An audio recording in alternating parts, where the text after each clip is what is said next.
বিগত বছৰৰ দৰে এইবাৰো আমি জানুৱাৰী মাহৰ 9, 10, 11 এই তিনিদিনীয়াকৈ আমি চৰাইদেউ মহোৎসৱটো পাতিবৰ কাৰণে আমি আয়োজন কৰিছোঁ। তাৰ কাৰণে আজি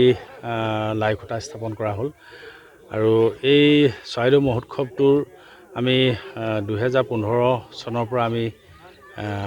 আৰম্ভ কৰিছিলোঁ। এতিয়া 10ম বাৰৰ কাৰণে আজি 10ম বছৰ হিচাপে আমি উদযাপন কৰিবৰ কাৰণে সিদ্ধান্ত ল'লোঁ আৰু সেয়েহে জানুৱাৰী মাহৰ 9, 10, 11 এই তিনিটা দিনত আমি দিন হিচাপে ধাৰ্য কৰিলোঁ। গতিকে আজি এই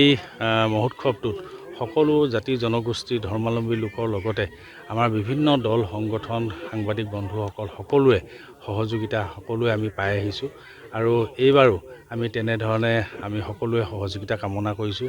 যাতে এই মহোৎসৱটোৰ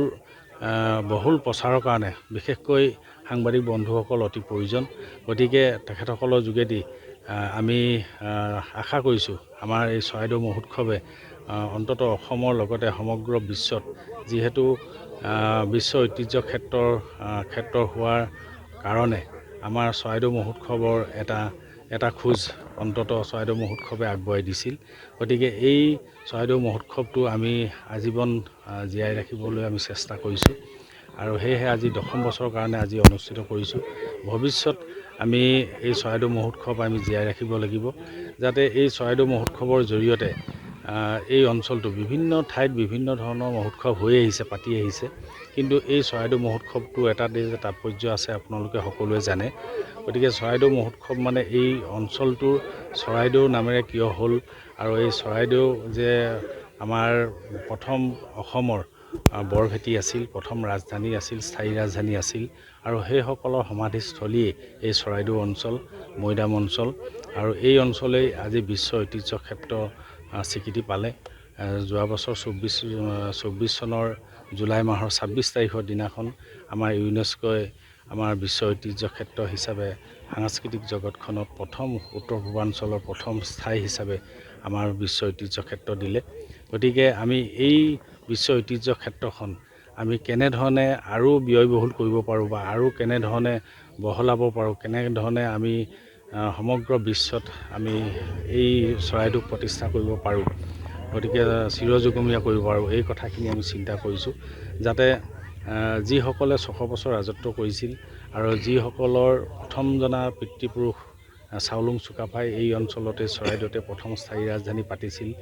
বৰসম ভেটি গঢ়িছিল, এটা বৃহৎ অসমীয়া জাতি গঢ়িছিল, যিটো জাতি আজিও আমি সকলোৱে অসমীয়া হিচাপে চিনাকি দিবলৈ সাহস কৰিছোঁ বা আমি চিনাকি দি আহিছোঁ। গতিকে এই অসমীয়া জাতিটোক আমি চিৰযুগমীয়া কৰিব লাগিব। ভৱিষ্যত আমি এই অঞ্চলটো যে 600 বছৰ ৰাজত্ব কৰা এটা বংশধৰে তেওঁলোকৰ যি স্মৃতি ইয়াত আজি তেওঁলোকৰ সমাধিস্থলী হিচাপে মৈদাম হিচাপে যিবিলাক জিলিকি আছে, এই মৈদাম বিশ্বৰ দৰবাৰত যিহেতু প্ৰতিষ্ঠা হ'ল, তাৰ উপৰিও যিজন চাওলুং চুকাফাই প্ৰথম স্থায়ী ৰাজধানী পাতিছিল, প্ৰথম এই অঞ্চললৈ আহিছিল, সেইজনৰ নামত এখন বিশ্ববিদ্যালয় হ'বলৈ গৈ আছে। গতিকে তাৰ কাৰণে আমাৰ মাননীয় মুখ্যমন্ত্ৰী মহোদয়, ভাৰতৰ প্ৰধানমন্ত্ৰী নৰেন্দ্ৰ মোদী ডাঙৰীয়াকে ধৰি সকলো যিসকলে আপ্ৰাণ চেষ্টাৰে আমাৰ দল সংগঠন বিভিন্ন ধৰণৰ স্থানীয় ৰাইজকে ধৰি বিভিন্ন ধৰণৰ জনগোষ্ঠীয়ে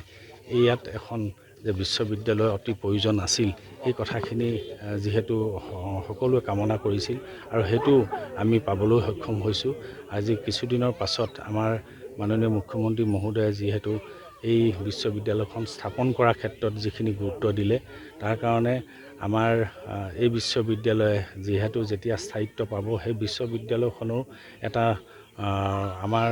যিসকল শিক্ষাৰ্থী আহিব, সেইসকল শিক্ষাৰ্থীয়ে বিশ্ববিদ্যালয়খনৰ বিষয়ে অন্ততঃ জানিব আৰু এই বিশ্ববিদ্যালয়খন যিজনৰ নামত উৎসৰ্গা কৰা হৈছে সেইজন কোন আছিল, গোটেই কথাখিনি বিশ্বৰ বিভিন্ন প্ৰান্তৰ পৰা অহা শিক্ষাৰ্থীসকলে তাৰ গোটেই ইতিবৃত্তখিনি লৈ যাব। গতিকে ভৱিষ্যত আমাৰ এদিন হয়তো জাতি কোনোবা এটা যুগত হয়তো নাইকিয়া হৈ যাব, কিন্তু এই অস্তিত্ববিলাক জিলিকি থাকিব। গতিকে সেয়েহে আজি আমি তেনেকুৱা ধৰণৰ এটা বিশ্ব দৰবাৰত প্ৰতিষ্ঠা কৰিবৰ কাৰণে বিভিন্ন প্ৰকাৰে বিভিন্ন প্ৰক্ৰিয়াৰে বিভিন্ন ধৰণৰ উৎসৱ পাৰ্বণসমূহ পাতি আমি এই অঞ্চলটোক আমি জিলিকাই ৰাখিব বিচাৰিছোঁ। যিকোনো খবৰৰ বাবে যোগাযোগ কৰক 7099017330 লগতে 7099017110 নম্বৰত।